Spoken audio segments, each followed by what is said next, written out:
তাদের উদ্দেশ্য কি যে ট্রেন্ড নিয়ে, যে আকাঙ্ক্ষা নিয়ে বিপ্লব হয়েছে, যে আকাঙ্ক্ষা নিয়ে জনগণ মাঠে নেমেছিল, ছেলে মেয়েকে হাত ধরে রাস্তায় নামিয়েছিল, সেই আকাঙ্ক্ষার দিকে কি এই তত্ত্বাবধায়ক সরকার বা বলি আর আমরা অন্তর্বর্তীকালীন সরকার বলি, তারা কি আকাঙ্ক্ষাটা পূরণ করতে পারছেন?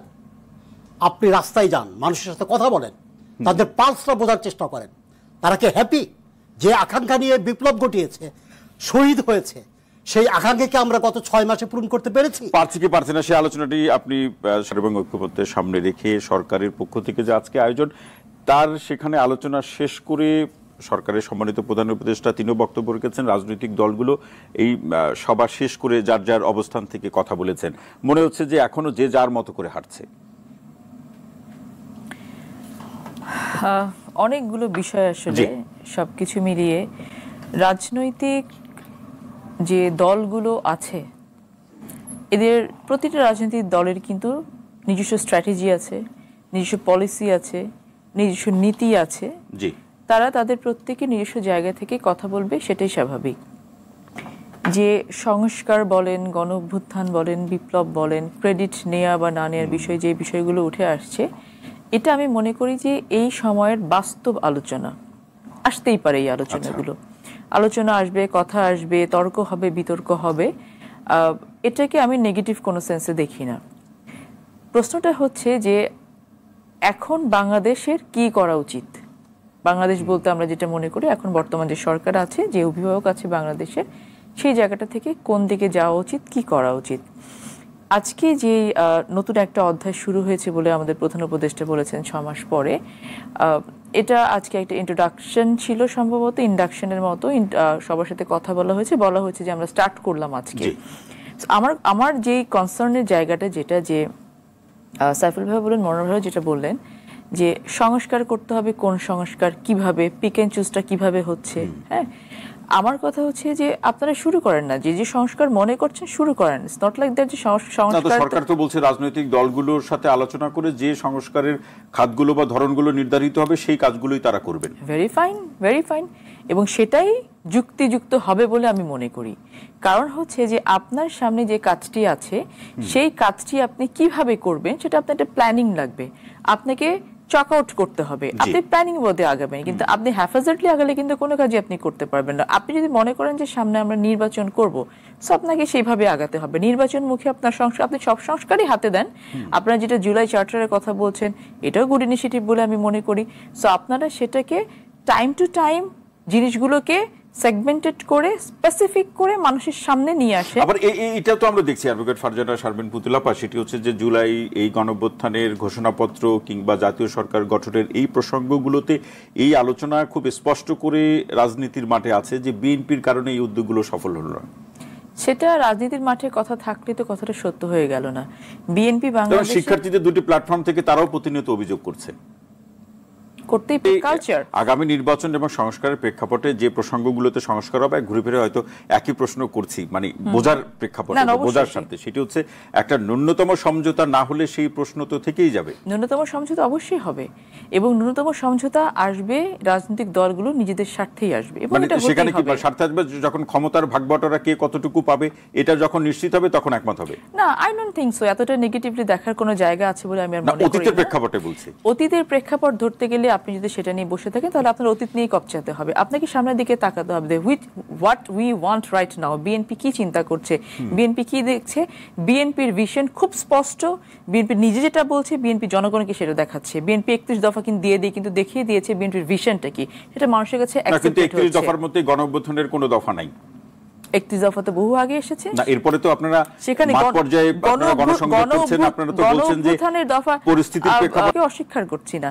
এবং গণ অভ্যুত্থান বলেন, যেটাকে যেই নামে আপনারা বলেন না কেন, এটা কারো একক বা একটি কোনো নিজস্ব কোনো ব্যক্তিগত কোনো কিন্তু কর্মসূচির মাধ্যমে হয়নি। That was ongoing process. একটা সময় গিয়ে যখন বিএনপির উপরে অত্যাচার হয়েছে তখন বিএনপি কেঁদেছে, যখন জামাতের উপর অত্যাচার হয়েছে জামাত কেঁদেছে, যখন সন্তানের গায়ে গুলি রেখেছে তখন বাবা মারা কিন্তু রাস্তা থেকে নেমে এসেছে, যখন বিএনপির গায়ে আগুন লেগেছে বলেছে ঠিক আছে দেবালয় পুড়ছে না, এখন সমস্যা নাই, আমরা বেঁচে আছি। কিন্তু সেই লাস্ট যখন সন্তানের গায়ে গুলি রেখেছে তখন কিন্তু কোনো বাপ মা ঘরে বসে থাকে না। সেটা কিন্তু বিএনপি বারংবার বলেছে যে আপনারা যদি সাবধান না হন তাহলে যেই সরকার ফ্যাসিজম নিয়ে বসে আছে তারা আপনাদের ঘরে ঢুকবে। সেই গণ অভ্যুত্থানটা ছিল হচ্ছে বহু বছরের পুঞ্জীবিত ক্ষোভের বহিঃপ্রকাশটা ছিল সেটা। তো সেখানে আপনি এরকম ভাবে কোনো বলতে পারেন না যে বিএনপির 31 দফাতে গণ অভ্যুত্থানের কোনো প্রতিফলন নেই। বিএনপির 31 দফাতে সমস্ত কিছু আছে যেটা ভবিষ্যৎ বাংলাদেশকে ডিনোট করে। ভবিষ্যতে যে বাংলাদেশ তৈরি হবে সেই বাংলাদেশকে তৈরি করার জন্য খুবই খুবই অনেস্ট একটা ইন্টেনশন নিয়ে কিন্তু বিএনপি পথে আছে। সো এখন ওই যে পেছনের কথা টান দিয়ে নিয়ে এসে অতীত থেকে বলছি, এই কুতর্কগুলো আমরা না করলে বোধহয় ভালো হয়। এই কারণে আসে যে একটা সাধারণ মানুষের মধ্যে আলোচনা আছে, রাজনৈতিক প্রেক্ষাপটে এটা তো আরো বড় করে আলোচনা থাকবে যে ক্ষমতায় গেলে এটা মনে থাকবে কিনা বিএনপি, সেটা ক্ষমতায় গিয়ে যে আলোচনাগুলো আছে আমরা এটাই দেখতে চাই যে রাজনৈতিক দলগুলো একটা ন্যূনতম সমঝোতার মধ্যে দিয়ে দেশকে এগিয়ে নিয়ে যাবে। ভিশন তো ক্লিয়ার। আর কোন রাজনৈতিক দল কোন ভিশন টেনে বাংলাদেশের জনগণের সামনে আছে আপনি আমাকে বলেন।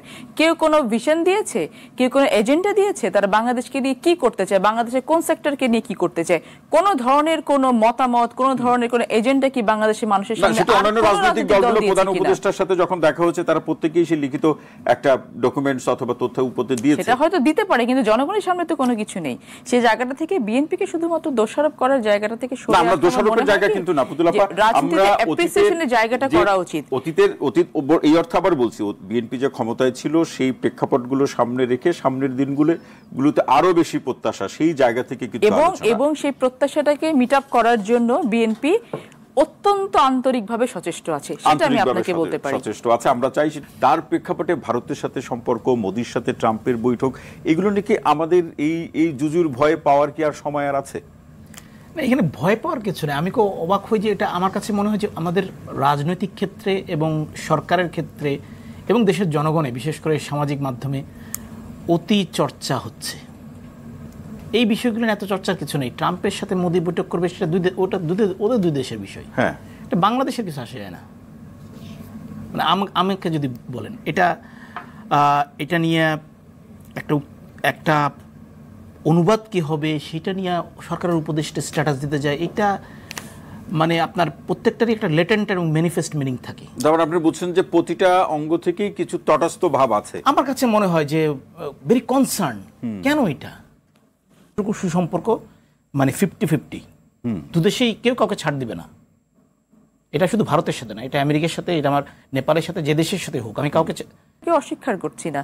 এবং গণ অভ্যুত্থান বলেন, যেটাকে যেই নামে আপনারা বলেন না কেন, এটা কারো একক বা একটি কোনো নিজস্ব কোনো ব্যক্তিগত কোনো কিন্তু কর্মসূচির মাধ্যমে হয়নি। That was ongoing process. একটা সময় গিয়ে যখন বিএনপির উপরে অত্যাচার হয়েছে তখন বিএনপি কেঁদেছে, যখন জামাতের উপর অত্যাচার হয়েছে জামাত কেঁদেছে, যখন সন্তানের গায়ে গুলি রেখেছে তখন বাবা মারা কিন্তু রাস্তা থেকে নেমে এসেছে, যখন বিএনপির গায়ে আগুন লেগেছে বলেছে ঠিক আছে দেবালয় পুড়ছে না, এখন সমস্যা নাই, আমরা বেঁচে আছি। কিন্তু সেই লাস্ট যখন সন্তানের গায়ে গুলি রেখেছে তখন কিন্তু কোনো বাপ মা ঘরে বসে থাকে না। সেটা কিন্তু বিএনপি বারংবার বলেছে যে আপনারা যদি সাবধান না হন তাহলে যেই সরকার ফ্যাসিজম নিয়ে বসে আছে তারা আপনাদের ঘরে ঢুকবে। সেই গণ অভ্যুত্থানটা ছিল হচ্ছে বহু বছরের পুঞ্জীবিত ক্ষোভের বহিঃপ্রকাশটা ছিল সেটা। তো সেখানে আপনি এরকম ভাবে কোনো বলতে পারেন না যে বিএনপির 31 দফাতে গণ অভ্যুত্থানের কোনো প্রতিফলন নেই। বিএনপির 31 দফাতে সমস্ত কিছু আছে যেটা ভবিষ্যৎ বাংলাদেশকে ডিনোট করে। ভবিষ্যতে যে বাংলাদেশ তৈরি হবে সেই বাংলাদেশকে তৈরি করার জন্য খুবই খুবই অনেস্ট একটা ইন্টেনশন নিয়ে কিন্তু বিএনপি পথে আছে। সো এখন ওই যে পেছনের কথা টান দিয়ে নিয়ে এসে অতীত থেকে বলছি, এই কুতর্কগুলো আমরা না করলে বোধহয় ভালো হয়। এই কারণে আসে যে একটা সাধারণ মানুষের মধ্যে আলোচনা আছে, রাজনৈতিক প্রেক্ষাপটে এটা তো আরো বড় করে আলোচনা থাকবে যে ক্ষমতায় গেলে এটা মনে থাকবে কিনা বিএনপি, সেটা ক্ষমতায় গিয়ে যে আলোচনাগুলো আছে আমরা এটাই দেখতে চাই যে রাজনৈতিক দলগুলো একটা ন্যূনতম সমঝোতার মধ্যে দিয়ে দেশকে এগিয়ে নিয়ে যাবে। ভিশন তো ক্লিয়ার। আর কোন রাজনৈতিক দল কোন ভিশন টেনে বাংলাদেশের জনগণের সামনে আছে আপনি আমাকে বলেন।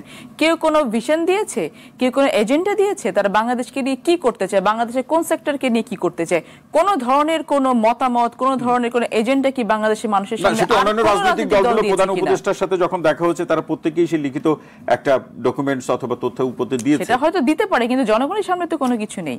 সেই জায়গাটা থেকে বিএনপিকে শুধুমাত্র দোষারোপ করার জায়গাটা থেকে সরে আসা, আমরা দোষারোপের জায়গা কিন্তু না পুতুলাপা, আমরা অ্যাপ্রিসিয়েশনের জায়গাটা করা উচিত। অতীত এই অর্থ আবার বলছি, বিএনপি যে ক্ষমতায় ছিল সেই প্রেক্ষাপটগুলো সামনে রেখে সামনের দিনগুলোতে আরো বেশি প্রত্যাশা, সেই জায়গা থেকে এবং সেই প্রত্যাশাটাকে মিট আপ করার জন্য বিএনপি অত্যন্ত আন্তরিকভাবে সচেষ্ট আছে, সেটা আমি আপনাকে বলতে পারি। সচেষ্ট আছে, আমরা চাইছি। তার প্রেক্ষাপটে ভারতের সাথে সম্পর্ক, মোদির সাথে ট্রাম্পের বৈঠক, এগুলো নিয়ে কি আমাদের এই জুজুর ভয়ে পাওয়ার কি আর সময় আর আছে?